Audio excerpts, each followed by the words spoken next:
المقارنات عدوة السعادة والقناعة والرضا بالمقسوم. لا تقارن نفسك بغيرك، قارن نفسك فقط بنفسك، فأنت لديك حياة وظروف وشخصية تختلف عن غيرك.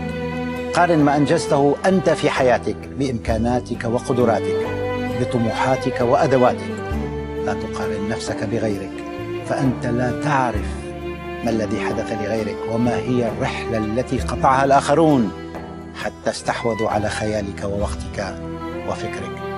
لا تقارن نفسك بغيرك، لأنك بكل بساطة لست هم وهم ليسوا بمثلك. لن يستطيع أحد أن يسقطك إلا إذا كنت متكئا عليه. لن يقدر أحد على أن يهوي بك إلا إذا كنت متشبثا به. لن تشعر بالضياع ولن تشعر بالغربة ولن تنام كثير القلب إلا إذا استبدلت حياتك بأحدهم لتراه على أنه هو الحياة، باستثناء أهلك.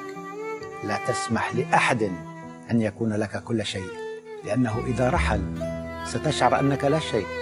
لا تصغر من نفسك ولا من مكانتك بيديك، فأنت تستحق أن تكون لنفسك أغلى شيء وكل شيء.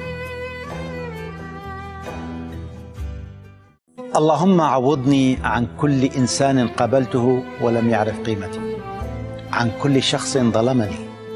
اللهم عوضني عن كل موقف أفسد بعضا من حياتي، عن كل صدمة كسرتني، عن كل طعنة آلمتني، عن كل خذلان آذاني. اللهم عوض ألمي فرحا وخساراتي مكسبا، واجعلني قرير النفس هانئ البال، واجعلني متصالحا مع نفسي في كل الظروف والأحوال، واجعلني صبورا شكورا، وجنبني ذل الحاجة ومر السؤال.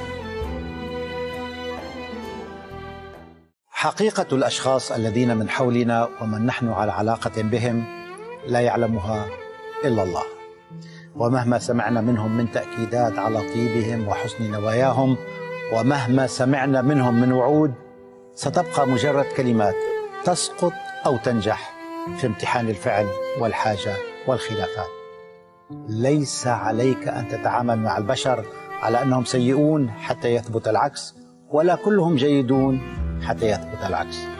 تعامل مع البشر ببصيرتك قبل بصرك، بعمقك قبل عاطفتك، بعقلك قبل قلبك، بحكمتك قبل تسرعك.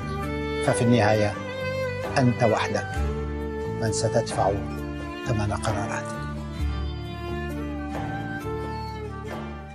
هناك حكمة في كل الأمور في هذه الحياة، فقدومك إليها وحيدا ومغادرتك لها وحيدا فيها حكمة. الحكمة أن تعتمد على الله أولا، ثم على نفسك، أن تستند على نفسك وكأنك